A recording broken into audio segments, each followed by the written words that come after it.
他实在太狠心，为了获取别人的劳动成果将他刺杀，还试图让前男友为自己背锅。案发当晚，一共有2个被害人，躺在地上的这个是名数学专家，另一个人昨晚目击了犯罪现场，被凶手开枪打伤，目前还在医院中抢救。贝尔说到，邻居前几天看到索托跟一个男人发生过争执，可能是遭到男人的报复。摩斯一边听着分析，一边用独特的断案方式搜索线索。他发现整个房间散发着一种特殊气味，像是被一种荧光剂覆盖着。贝尔以为他在装神弄鬼，但是当摩斯拿出一盏黑光灯，打开灯光的一刹那，整个墙壁都是各种各样的数学公式。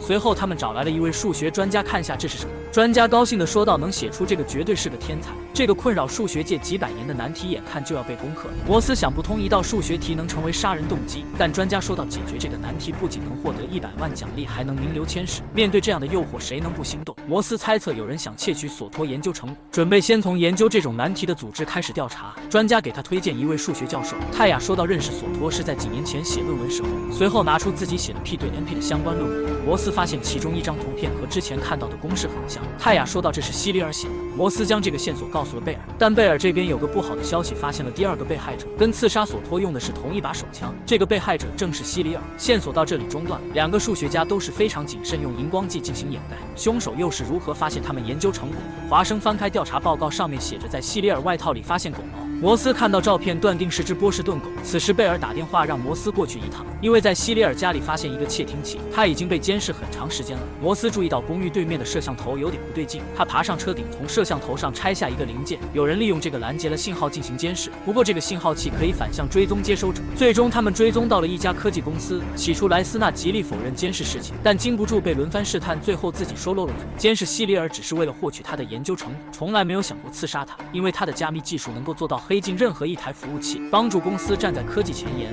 这个价值不是100万能够比的。就在几个月前还找他商量一起合作，但是被拒绝了，所以才安装窃听器进行监视，还拍了一些照片给泰雅试图破解。案件线索再次回到泰雅身上，他解释到跟莱斯纳只是研究上的合作，不涉及其他的。但摩斯反驳到，希里尔身上的狗毛和你家的狗一致，还有你注册过的手枪和刺杀索托的是同一把，这又如何解释？泰雅声称那把手枪被人偷了，并且案发当晚有不在场的证据，自己的朋友可以作证。随后摩斯调取了这家餐厅的监控录像，发现泰雅没有说谎，直到10点才离开。目前所有线索都和泰雅有关。摩斯想让他回忆下是否有人想要陷害你。泰雅想到前男友在提出分手后还发送过威胁邮件，但杰森否认刺杀过索托。面对这些威胁邮件，一口否定不是自己写的。此时警员带来一个好消息，之前被凶手打伤的男人苏醒了。很快他们来到医院内，男人描述着凶手外貌是一个长发女人。摩斯拿出照片让他确认，他非常肯定就是这个女人。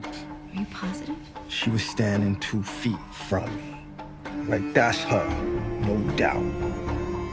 他们梳理着整个案件的人物关系。泰雅虽然有不在场证明，但是总感觉哪里不对劲。他们反复观看监控后，发现监控时间被人修改了。随后，摩斯带着警员冲到泰雅那天在餐厅中用餐时间其实7点半结束的，因为你比索托更早一步破解了那个数学难题，轻易修改了监控时间。和你一起用餐的维恩已经交代了一切，你让他黑进金融机构偷取现金。索托一旦完成研究成果，会让所有安保提高等级。为了顺利实施计划，所以刺杀了威胁最大的2人，并成功干扰了警方视线，还把所有线索嫁祸给前男友。泰雅被说得哑口无言，最终承认了所有事情。